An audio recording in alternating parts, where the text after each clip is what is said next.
Welcome to A Voice and Beyond. We have Shirin Etessam. Welcome. How are you? I am doing really well. I'm That's excited good. to be here and excited for a conversation. How are you? I'm doing really well. It's morning here for me and it's evening for you over there. It's So 5 o'clock. I know, well, that's kind of a reasonable hour. My, Definitely. yeah, when I interview people from the East Coast, it's way later for them. So it's a friendlier time zone for you on the West Coast. But Absolutely. I'm still awake. Cherie, yeah, thank goodness for that. I've never interviewed anyone asleep before. This is a good thing.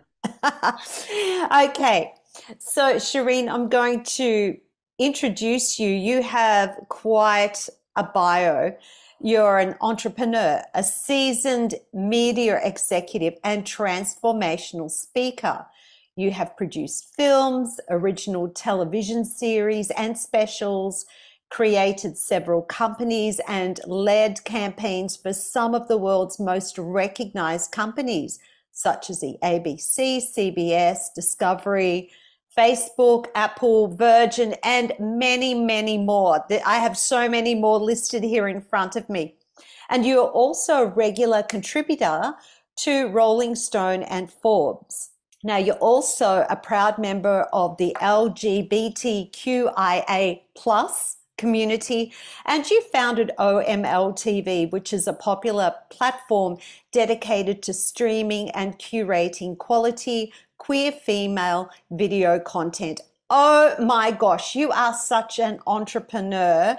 So we really need to start with your journey and your training. And how did you end up where you're at right now? Well, professionally, I studied film and I majored in film and minored in broadcasting. So I naturally went that way and was in the indie film world quite a bit. Actually, my first feature film called Walls of Sand was the first feature film ever streamed online. Wow. So that's something to tell the grandchildren when I have them. Um, Amazing. so I did that and then moved over to TV and did a bunch of stuff for the Scripps Network and Discovery Network, mostly on the non-scripted and magazine style shows and specials and series. And then I moved over to the digital world right around 2008 and started making content online and catered. My bread and butter has always been like major tech companies and as mentioned, ran quite a few campaigns for a variety of companies. And I was, worked in-house at agencies, worked out of house. And I had a pretty big life event at the end of 2013, which had nothing to do with my profession and then everything to do with it in that it completely upended my life. I went through a major breakup with my partner at the time. We were together for not for 13 years, and then we were good friends for 9 years prior to that, and 22 years of love, friendship, commitment, loyalty vanished after a 20-minute conversation. It really broke me, and not broke me in a heartbroken sense because I had experienced heartbreak before, but something like snapped. And my kids at the time were were 5 and 7, and so I was afraid and I was worried and I was confused, mostly because I didn't understand what was going on. Like the severity of it really confused me. And it confused me because like I had checked off all the boxes that everybody wants to check off, right? I mean, I was technically successful and it should have been like, okay, pick yourself up from the bootstraps and, be on with it, but I couldn't. And I was afraid because my undoing wouldn't have been good for the kids. So I decided to really look into what was going on. And that started my soul searching journey. Hmm. And and it took me 6 years to really, I mean, I looked under every nook and cranny. People are like, okay, on to a new chapter. I'm like, I don't want a new chapter. I want an entirely new book because this is not working. And I Right. didn't understand why it wasn't working because it should have been working, right? Like get into a new relationship, get on with it and all of that. But it wasn't, it just, everything was broken. Mm. And so I did a lot of soul work. And then after 6 years, I righted my own ship, so to speak. And yeah, I mean, we're always evolving, of course, Of but course. after those 6 years, I really felt, I don't even want to say back to myself because it really felt like a new incarnation of me. Hmm. And that hasn't changed. It's just grown. It's interesting because back in 2013, I remember I was driving one night home from work and feeling the devastation and all of that. And the thought crossed my mind of like, could you live a life that would be unimaginable to the person that you are right now? It must be possible, you know? And it was. So after 6 years in reflecting back on the journey I had taken, which I called my magical mystery tour, because I had no idea what I was doing. And then, of course, you know, figured it all out, but in a very, very sloppy fashion. I realized that if I knew what I was doing, that the process that I went to could really be distilled into 6 weeks. It Yes. doesn't work out that neatly, but it kind of does. Yes. um, and so I wrote the book that I wish I had when I was at the crossroads and on my knees.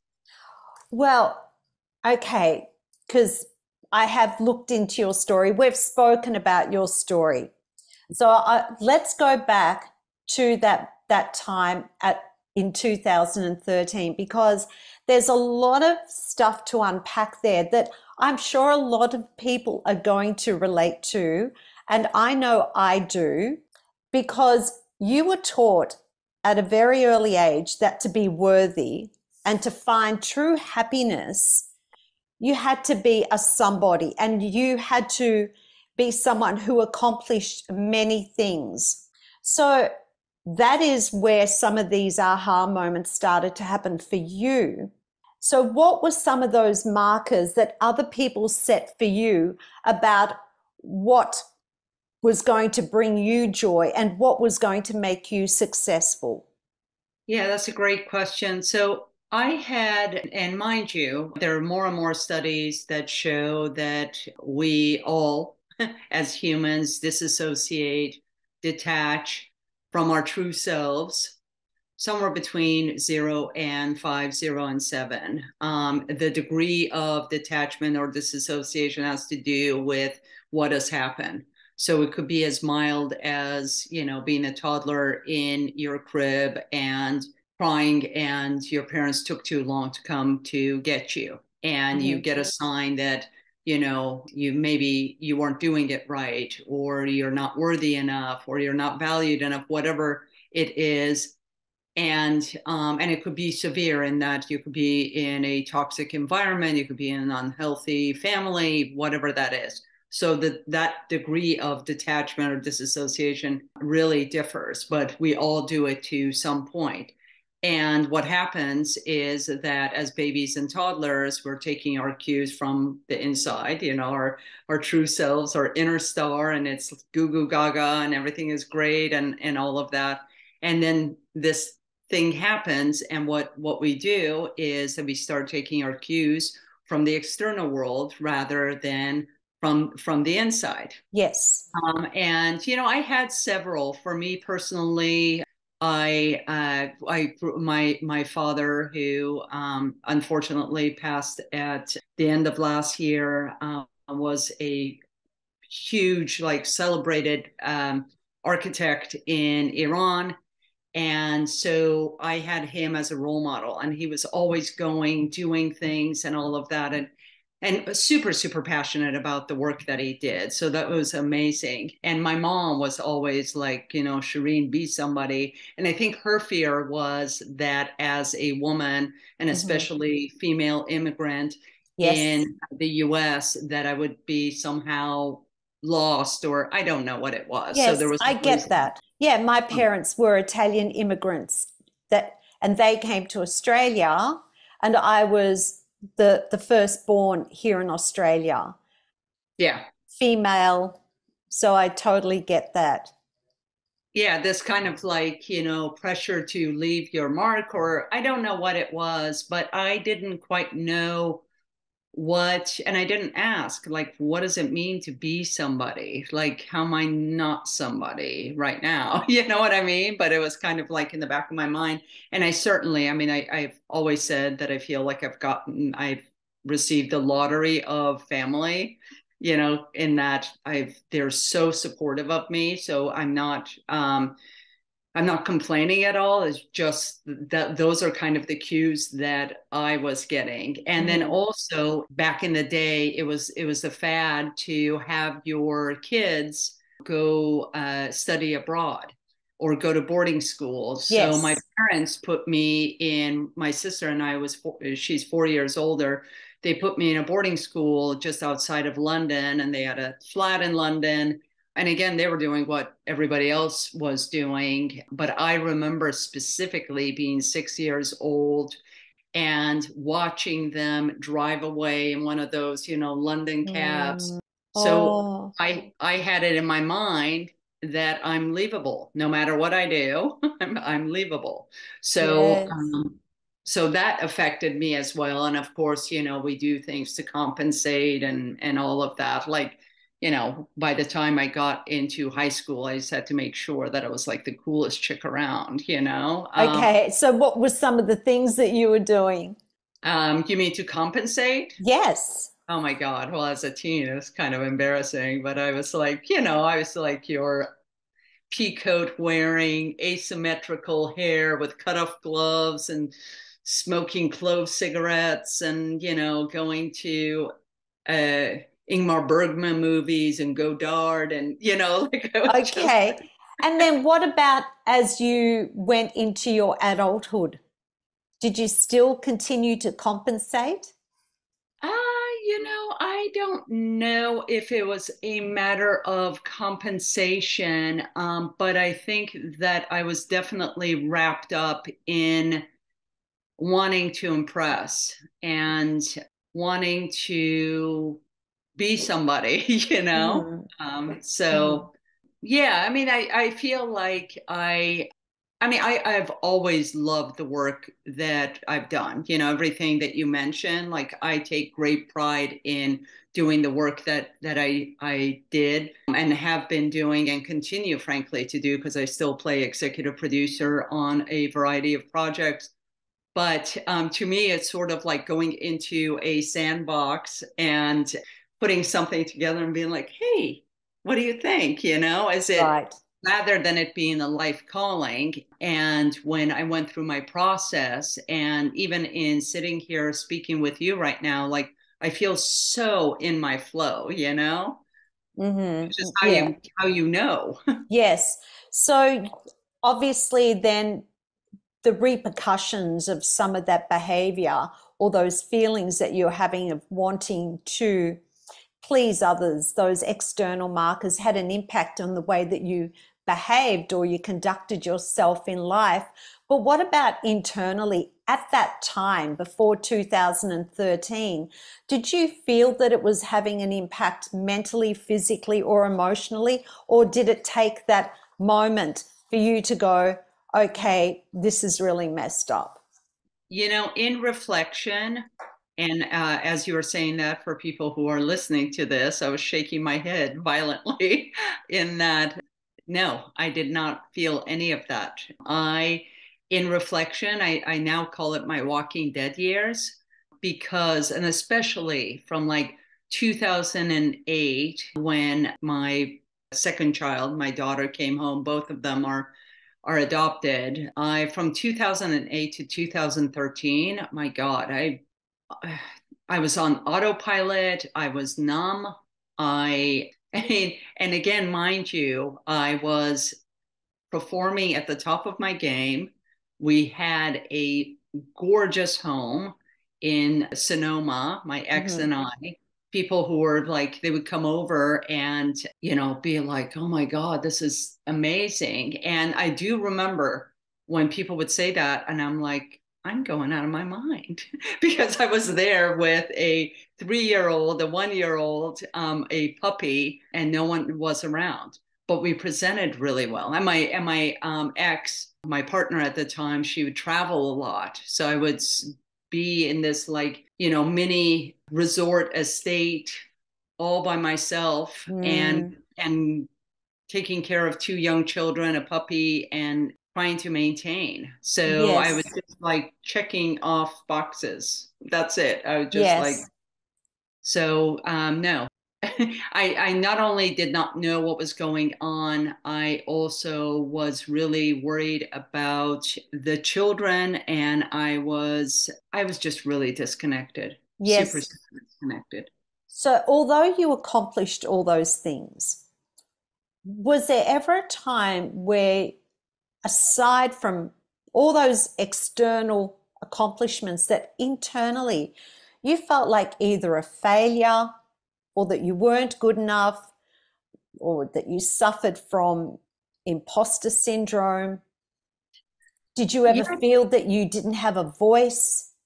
I would like to say yes, but I think that I was living in this kind of bubble that where I wasn't truly connected to myself. Mhm.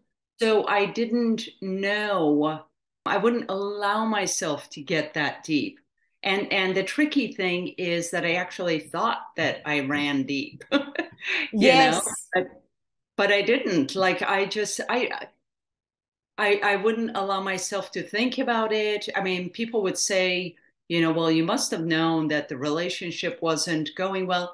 I just wouldn't look at it. I wouldn't pay attention to it. I just thought, okay, if I can live this life of safety, and it was super cush cush, and it looked well and it presented well, then I'm going to be okay, Yeah. until I Yes. wasn't. Yes. I went through an incident a few years ago, 2019, when I submitted a PhD. And I realized that I was traveling through life going next, next, next, and nothing seemed to fill that internal void. And so I was looking for the next, I suppose, external marker. That's why I can relate. Mm. And I didn't realize what was going on. I was kind of in that same almost zombie mode. Okay, I've done this, tick that off. Yes, I have this, tick that off. So always looking for those external markers. Now, you had your aha moment from that in 2013. It sounds as though that was your big, okay, there is something clearly going wrong in my life. So, how did you then start to heal from that? It definitely didn't feel like in 2013, it didn't feel like an aha moment. I literally felt like I had been propelled into like the black hole or a dark abyss or something, because there was just a whole lot of nothingness. It wasn't, if I had a clue as far as what was going on or what I needed to do or any of that, I'd be doing it. So I would say for the first 6 months, I mean, I wasn't even functional. And I remember at the time I was on the executive team of a startup. It was a video shopping startup. And the CEO pulled me into the conference room and said, and she and I cried together. And she's like, do you want to take time off? And I'm like, oh my God, no. Like like, I want normalcy. I want, because everything had just flipped. So my aha moment, I mean, it must have been at least 6 months. In the early days, my motto, my hashtag was better than this. And the thought was that if I had a minute, hour, day, week that was better than the last, that was an improvement.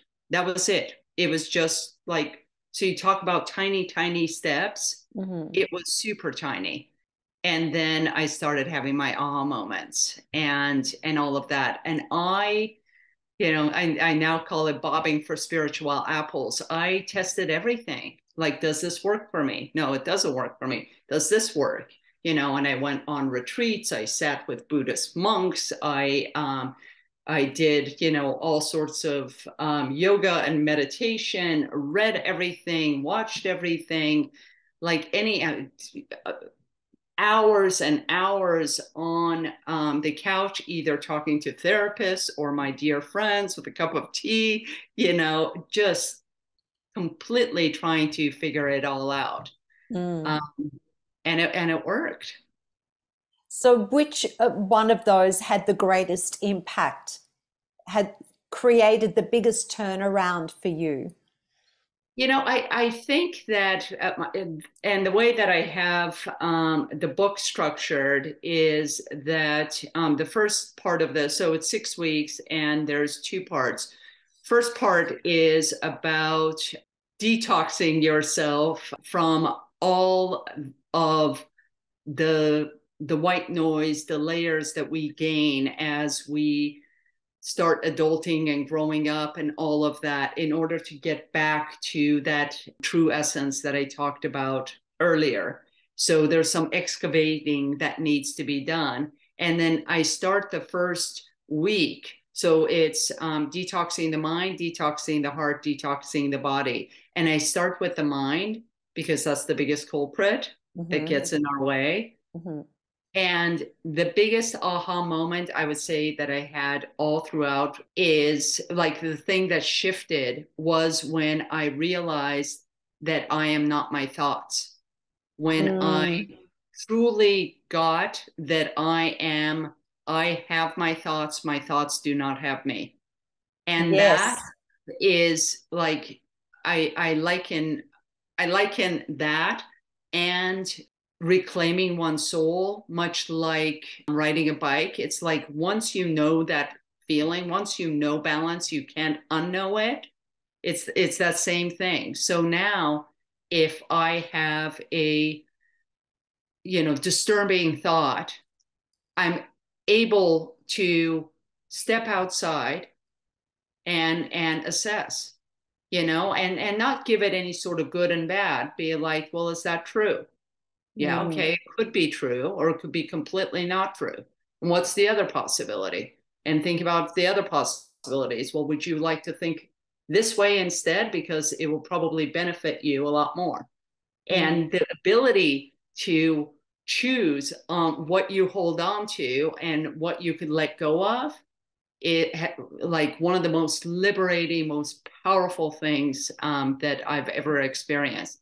And it continues to show up for me without, like, it's now my default. It's automatic. That's amazing because I really believe that as humans, we are pathological liars. We believe our thoughts and our thoughts lie to us and we believe that. Do you think that though in today's society, because of the impact of social media and we're constantly comparing ourselves to other people, that it's becoming harder to not believe what we see and what we think? You actually touched upon the two very things that I talk about in that week. One is to mind our minds. Yes, Again, yes, we can't, like, we have 60,000, up to 60,000 thoughts a day. yes, 80% of them are negative, yes, and up to 95% of them are repetitive, right? So yes. this washing machine of negativity Mm-hmm. always. And then what do? We add more negativity into it because we watch the news or, doom scrolling, whatever it is. So just negative, negative, negative. And then people are wondering why, our world is as it is. And at least in this country, why we're so divisive and so, polarized. It's like, well, it actually really makes sense. So I do think that in this world at this time, it's even harder to mind our minds, Absolutely. and it truly is up to us because no one's going to do it. So we limit the content that I liken it to like if we drive by, I don't know how it is in Australia, but here, especially in the major cities and suburbs, there's junk food, fast food, every other block, and you don't drive down the street and stop at each one of them because you can, but that's what we do with social media, right? Yeah. Scroll, scroll, scroll, scroll, or TV. Hmm. And That's a and great analogy. but it's true, it's mental junk Yes. food. So Yes. just deciding I'm not going to do that. The same way that if you're going to diet, there are certain things that you're not going to consume. Just stop consuming it. So I, for example, never watch morning television. It's like the last thing I want to give my mind early in the morning. If I want the Oh, news, I will go online and I will look at a few different sources. I will read them. I will not watch things. So I have my method, and it's also important to recognize what works for one person doesn't work for the other. But it's self-regulation. So week one is all about just the how-to of how to do that. yes. So your book, because we haven't given your book the title, we haven't announced the title of that as yet. You're the author of Free to Be, and it's a 6-week guide to reclaiming your soul, and it's set for release this month. Well, it may have already been released by the time this podcast goes to air, but it will be released, people, in June. So when we talk about reclaiming your soul, now people might say this is all woo-woo stuff. This woman is talking woo-woo, but you come with science-based information. So can you please demystify this woo-woo thing and talk about some of the science that's behind your book? Absolutely. I mean, truthfully, science throughout. And the self transformation books that have also resonated with me are very much in the realm of like Brene Brown to back it Love up. Brene, yes. Yeah, so it's very much like that. And one, because because it was important for me to do that, and because it just feels more substantial. Mm-hmm. But also taking it out of the realm of woo woo in so many different ways. One, I feel like I'm kind of on a crusade right now to really redefine the word spirituality. I don't even like the word spirituality because when we talk about mental health or mental wellness, we don't say mentality, it is mental health. And what we're talking about here is spiritual and a spiritual health or spiritual wellness. And I truly don't, I think you can't have mental health, true mental health, without spiritual health. But nobody really talks about spiritual health because it's still kind of taboo. Mm-hmm. Because people think of it as either woo woo or somehow connected with religion, and it's neither nor. Yeah. So what And do you define it as? so I define it as spiritual health, spiritual wellness, at least the process that I am going through. And that means being in touch with your true essence, taking your cue from that space, and being able to move through this world as gracefully as possible from the place of our soul. And I think that people get soul and spirit mixed up Mm-hmm. too. To me, soul is our unique imprint in this universe, and it's super unique. Like my chemical makeup, my It's like your composition. fingerprint. Your fingerprints are Absolutely. So unique. not only is it different than yours, but there is no other single organism that is like me, so which makes us very, very, very unique. And spirit is what connects us all. You could call it universal energy, collective consciousness, God, Jesus, Allah, whatever it is Mm-hmm. that is true for you. And it's that dance of the soul and spirit. But for me, it was really important to make it also very practical, the same way that we go to the gym on a regular basis, the same way we may see a therapist on a regular basis, the same way that we might follow a certain diet because we want to feel healthier. It has to be practical, it has to be doable and integrated in our lives so we don't go, you know, seriously, like if somebody wants to have a, more sculpted body, they will go to Mm-hmm. the gym and work out, and they don't go once every 6 months and expect to have any lasting results. They may feel good right at that moment, but it doesn't last. It's the same thing with spiritual wellness. You have to practice it. The Buddhists call anyone practicing Buddhism practitioners. Why? Yes. Because it's Yes. in the practice of it. So Yes. that's what I mean about it being very practical. So it isn't this kind of like spaghetti to the wall, woo woo, did it stick? There's very, and my book is very how to.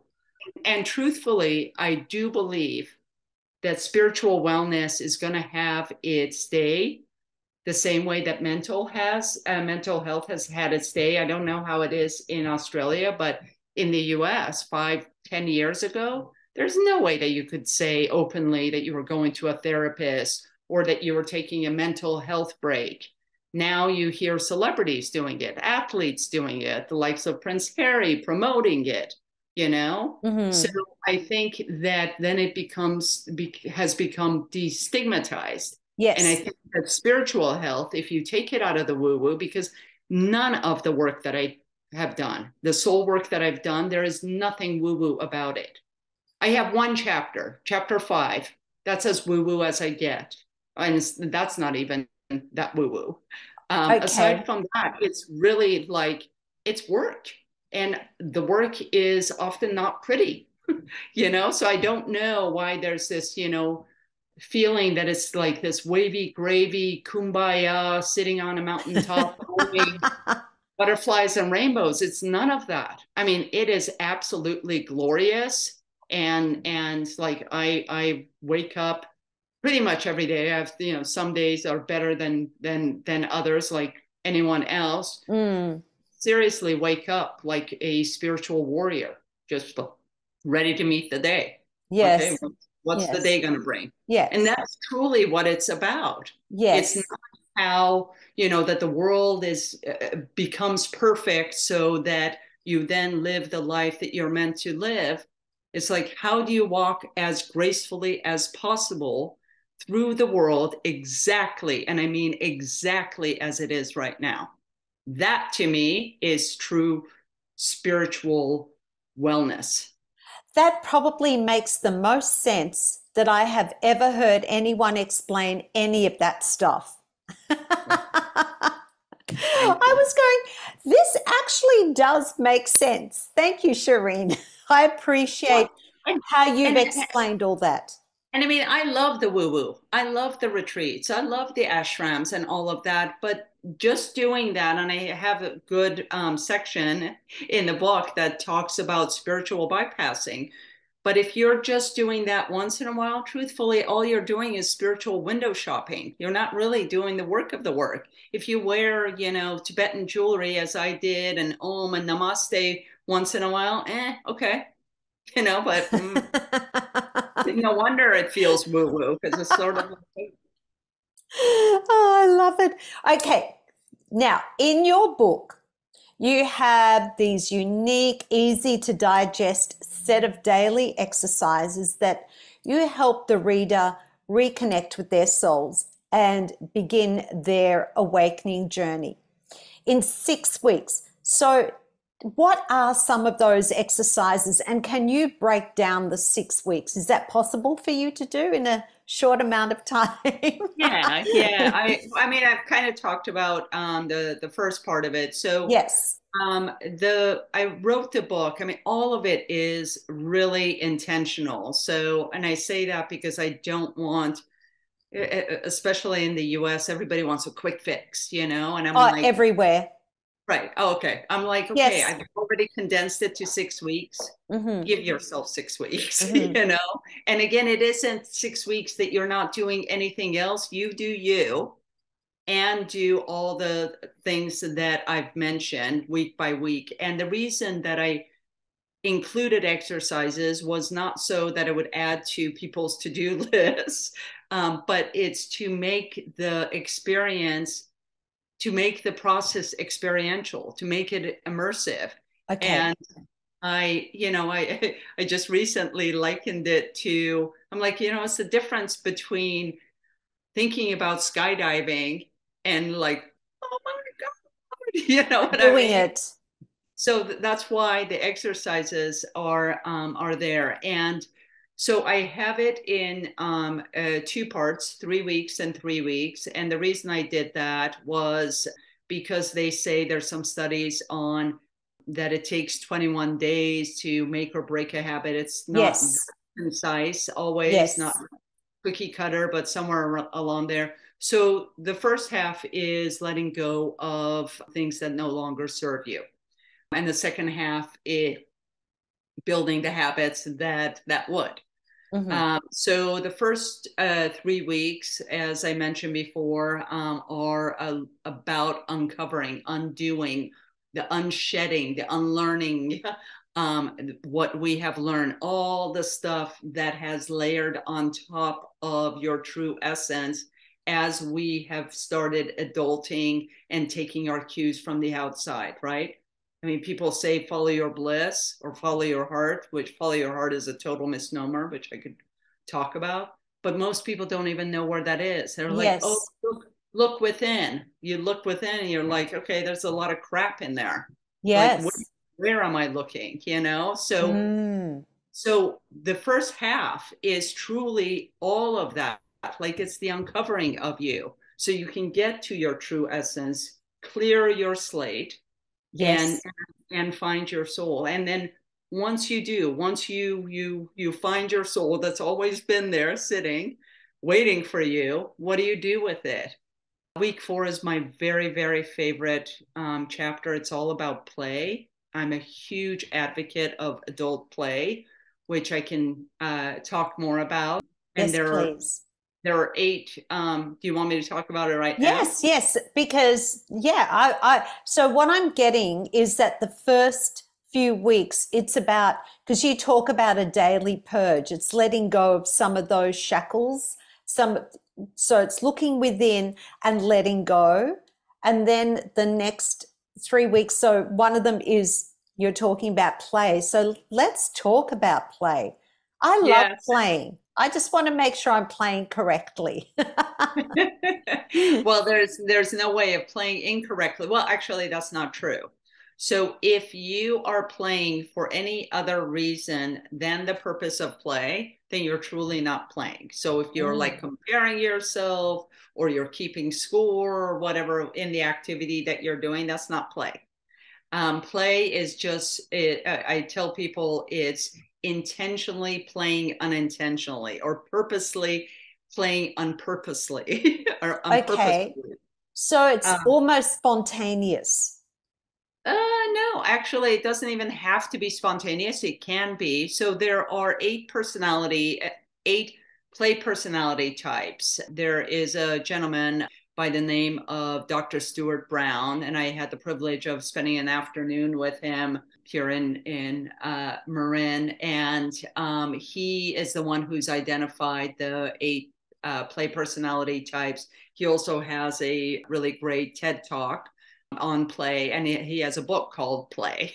So he's known as the godfather of play. And these 8 personality types that he's identified really help you figure out your play activities Right. because what might feel like play to me may not feel like play to you. So, for example, I'm Yes. the combination of three different play types: the creator, the explorer, and the joker.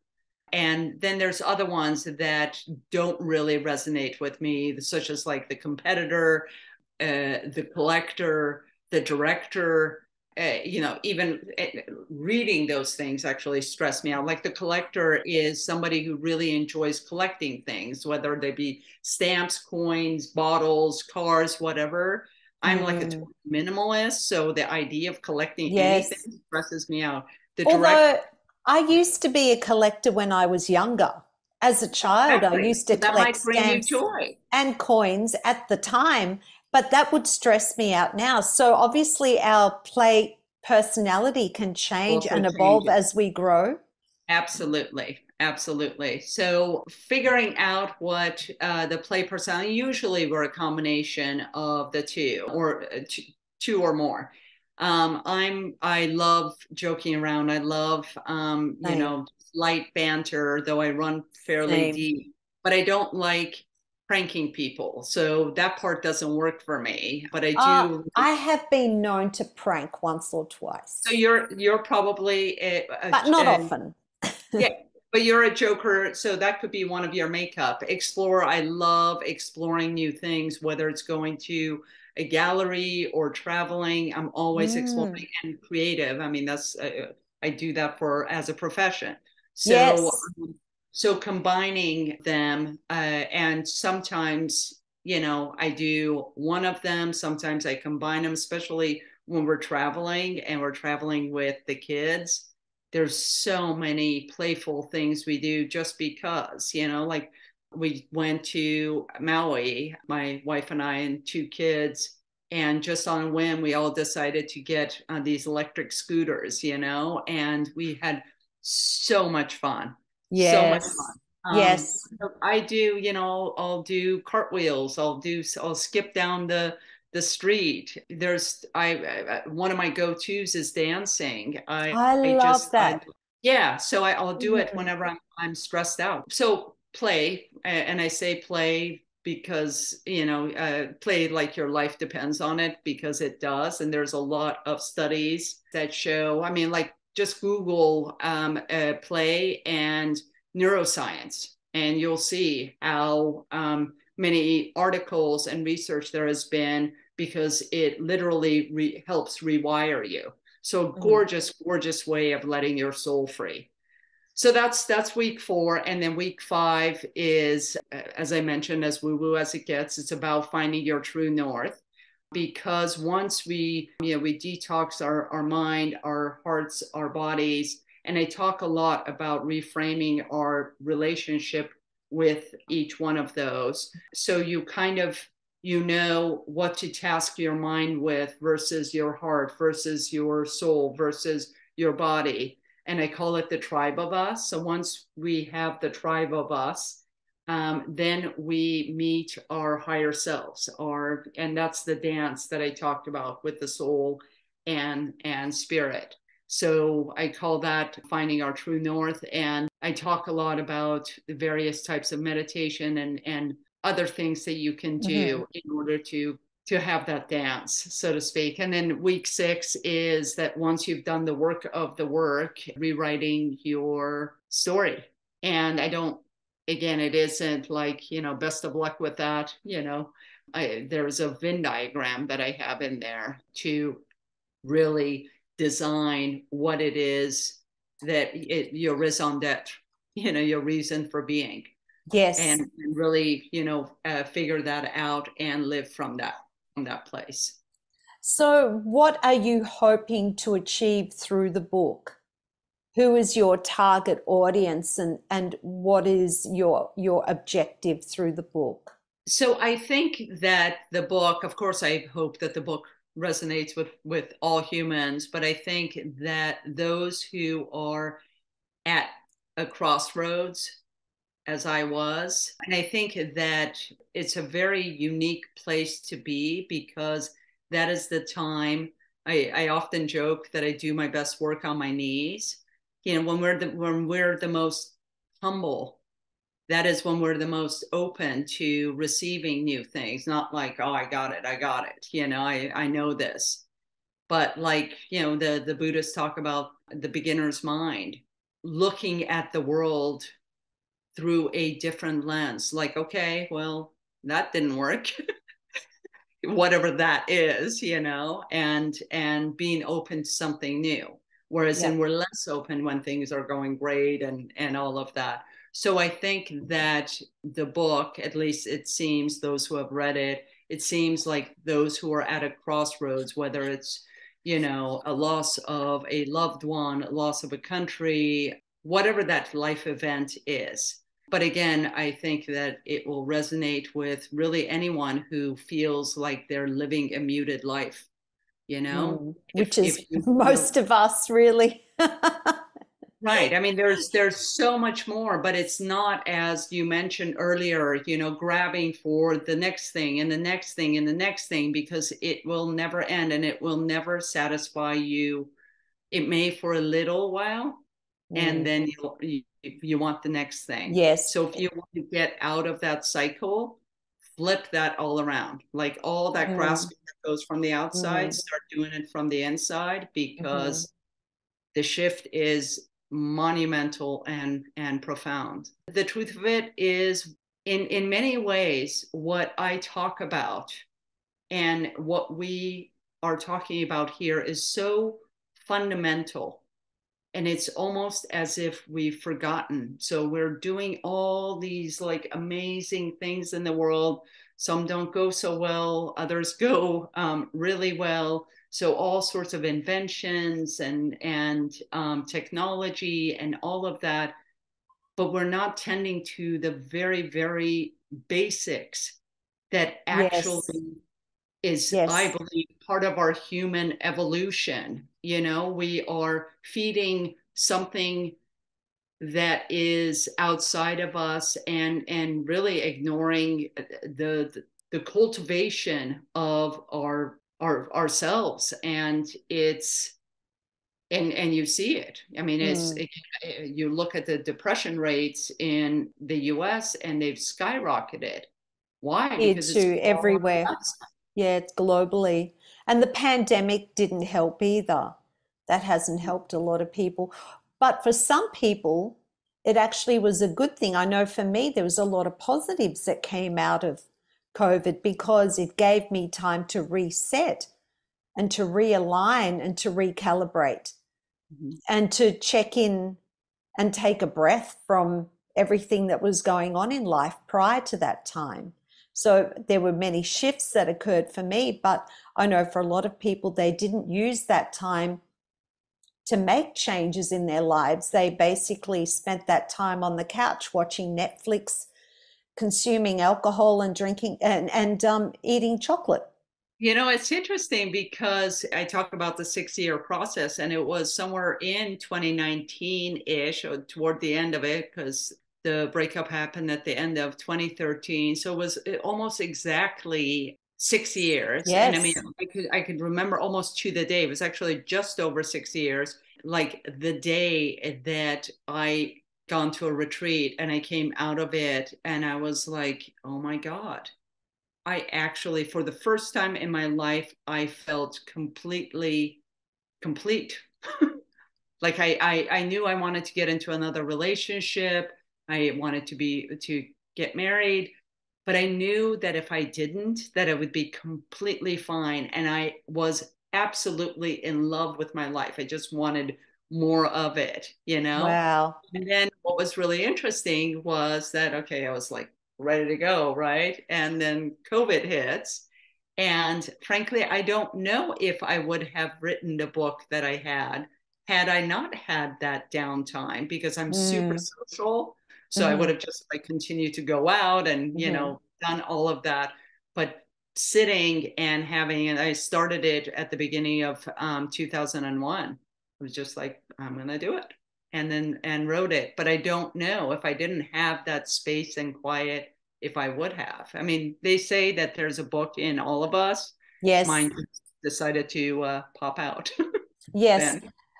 On a daily basis, what are some of the things that you do to ensure that your life is on track, even in terms of not only just physical, mental, emotional little things that you do. Maybe it's a morning routine that you have or an evening routine, but even in the relationships that you have with other people. Yeah, great question. So I have, and you've mentioned it, I have a process in the book that I call the Daily Purge, and it is 6 minutes. And I first got the idea, I don't know if you know Julia Cameron's book, The Artist's Way. I've heard of it, yes. I read it like 30 years ago, and she has this thing called the morning pages where you write 3 pages unstructured, just anything that comes out. And I remember how liberating that was when I did it, but I knew that I don't always like writing. It like stresses me out, even Me if it, too. yeah. And people don't really write anymore. So if you want to write, you could write, but I called it the Daily Purge. So 6 minutes of purging out, going back to having 60,000 thoughts and mostly negative and repetitive. So instead of that washing machine going round and round, it goes around and you just spit it out. So I suggest that people do it for 6 minutes, minimum of 6 minutes. You go to 10. I wouldn't do more than that because then it starts feeling laborious. But just literally vomiting out any negative thought that comes into your head as But it how do comes. we do that? I do it. I mean, I do this like movement thing. It's sort of like an exorcism. And Okay. I say it out loud, but you could do it while you're running. You could go to a beach and shout it out. You can smash it out. However, you could cartwheel and do it. And again, I talk about it in the book. It's however way you feel that, and I would put some sort of movement, even if the movement is in the writing or in the painting or the doodling, something that physically gets it out of you. And I think you Right. know, like if you think about, if I was just to go blah, what that blah would look like, and I've often also, like, I go to the beach and I've shouted it out. I've smashed pillows, like I just like and I say whatever it is, and then after 6 minutes I'm done. And I'm telling you, the feeling is glorious. I'm It is. going to try that and I'm going to let you know how I go. Do it, but do Okay. it if you're gonna do it, if you're gonna experiment with it, do it for a full week, like every day, and then And let in the me know. mornings? You could do it really anytime, but I think the mornings, because we have this restful or semi-restful sleep, we wake up and our monkey minds, I mean, from the time we open our minds, just boom, Mm, boom, just you didn't do yeah. this, you Yes. didn't, blah, blah, you Yes. got to do this, and Yes to all of the above. yeah. So just start purging it out, and then I also have daily exercises for every day. And, I can't dictate how people will read the book, but I strongly suggest in the introduction that you really try to live the book as much as possible. Hmm. Because again, it's the difference between getting something conceptually and like having major aha moments. And I just want to go back really quickly to part of your answer as far as what I do to Yes, please. stay on track. I feel like my default now is so like I'm so in my flow that the only way that I know that I am not in it is when I'm not in it. Like when something feels off, where I'm just like, okay, this isn't right. And Mm. then I pause everything and I get centered again, get grounded. And it doesn't take very long anymore. But I also, a lot of the stuff that I do now, like the daily purge, is rote for me, right? So I'm doing it. And I also really live the things that I talk about. Like in week 2, I talk a lot about protecting our heart from situations or people that shouldn't be in our lives, and I have a process for that I ask everybody to put everyone in their lives through this filtration. And Yeah. I'm lucky enough to be at a place where I don't take on projects that don't make my heart and soul sing. I limit my, who is in my life. And I say that, and I am around many, many people all the time. But as far as who my inner tribe is, and I play a lot. My wife and I work really hard and we play a lot. I play with my kids. I play with my puppy. I play with my friends. I actually have playmates Mm. who like, the kind of like knocking at your door. Can you come and play? And be like, Oh, yes, I. So yeah, I mean, and I adult in many ways, right? I've got a couple of mortgages. I've got the car payments and the insurances and the taxes and so it isn't like I'm living in some sort of la la land. I'm doing all that stuff, but there you're is. still adulting in amongst all the play. Yeah, but there is a joie de vivre that is so inherent that was not there before.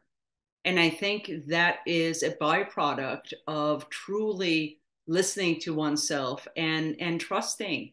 Like, I have a lot of conversations now with my dad. I mean, we used to do so over Chianti, listening to opera, and now I do it, as I'm driving, or if I go visit his site, and the other day I was speaking with him and, I just heard this voice that said, you truly cannot go wrong as long as you are truly living from your inner star. Like what else is there? Yes, Right? I but mean, isn't that interesting? Because that actually goes against everything that you believe to be true as a child and into your teenage years.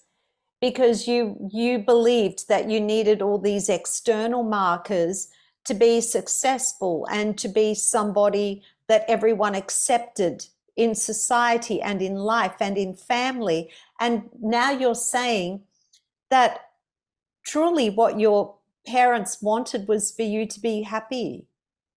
well, it's not even happiness. I want like to really define happiness because I feel like we're kind of all addicted to happy. Happy also tends to be temporal in that there's Yes. happiness and then I think what it is fulfillment, it's contentment Mm. because that is very steady and absolutely that is what my parents wanted from me.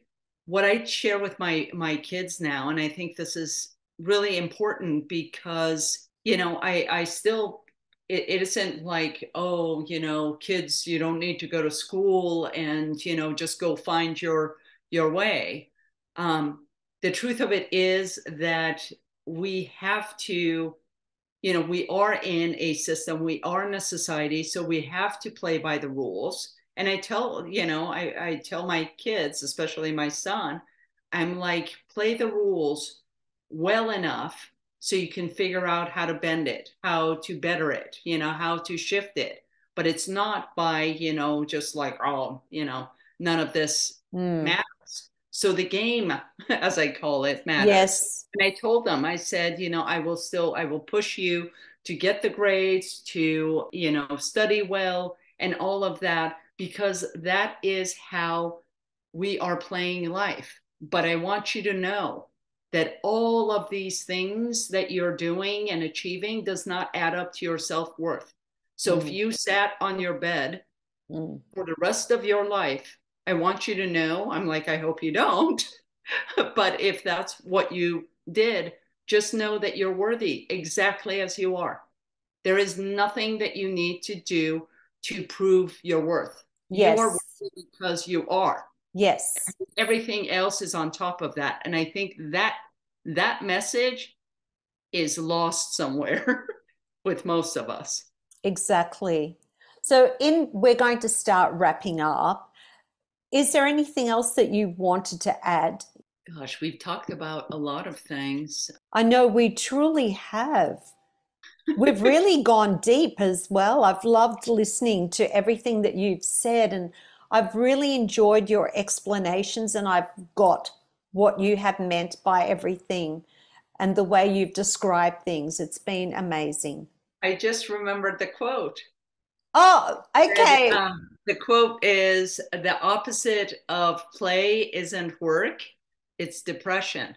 Oh, And I think I can't remember who said it. It's like Aristotle or some genius. But yeah, I mean, there's a lot of studies that were conducted on whether it was adults or children or even animals who were not allowed to play mm. and the effects that it had. So I'm glad I remember that. Yeah, that's really profound and so true. Is there a piece of advice you would like to share with our listeners? Something that you feel that is really important to say to them? I would say that for those who feel that they are living a muted life and have this voice somewhere, whether it is a whisper or loud, that there is more, there is something much more profound than what you're experiencing now. Listen to it, because that is your soul screaming to be found. Interesting. I I often call it intuition. It's That is. listen. Yes, I do believe so firmly in that listening to our intuition will guide us to where we need to be in life. And when we don't listen is where we become misaligned or we're not congruent with who we are and our core values and the work that we need to be doing as humans and the life we need to be leading. Correct. And where does that intuition, where does that inner voice live? Like, where does that come from? With me, Yeah, I mean, like, I feel like it comes from my gut. yep, that is your soul. That is our soul. That is our true essence. And again, our unique signature are Mm-hmm. in this universe. Mm-hmm. So, And I feel it physically when things aren't right. I feel it in my arms, my legs. I feel it in my whole body when I'm misaligned. well, and you've also, I think, have, with the work that you do, I'm sure you're always uncovering and looking and reflecting and all of that, you know, Exploring. exploring. Exactly. So, Exploring. That is my play. I'm exploring, researching, delving, looking, searching, always, and always try and live every day with an open mind and an open heart. yeah, absolutely. I say that, I truly believe that self transformation is global transformation, because once you do the work, there is a natural gratitude Mm, that we live in, and also a natural and profound empathy for all beings, yes, yes, um, yes. I just recently joked that, I haven't met anyone who has done this level of soul work, this level of self transformation, who's an asshole, because you can't. You just can't. You can't be that. There's an accountability that comes along as a global citizen Mm. when And you're doing the mm, work. not only are you not an asshole, as we would say, asshole in Australia, but you You go, make that even sound better. yeah, but I don't like to be surrounded by those people either. I don't deal well with those people. That's when I start to feel that physical sense of unease, disease, whatever you want to call it. Anyway, we have talked way too long and we will keep talking forever, Shireen. This has been such a wonderful interview with you, and I'm truly grateful for you being so open and sharing so much of yourself and your work and your book with us.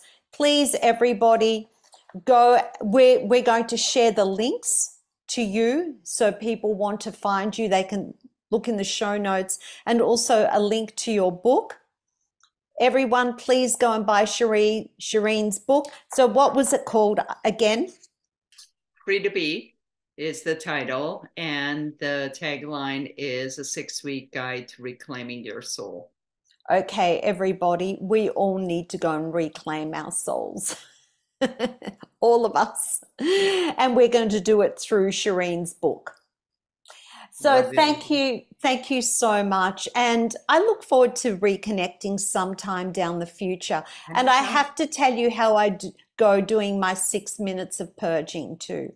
I would love that. So yes, Okay. please. And I'll let the listeners know. Oh my God, I would love that. Very, very. All right. Thank you so much again, and best wishes with your book and with your life. Thank you so much for the conversation and the opportunity. Really enjoyed it. Thank you. Bye.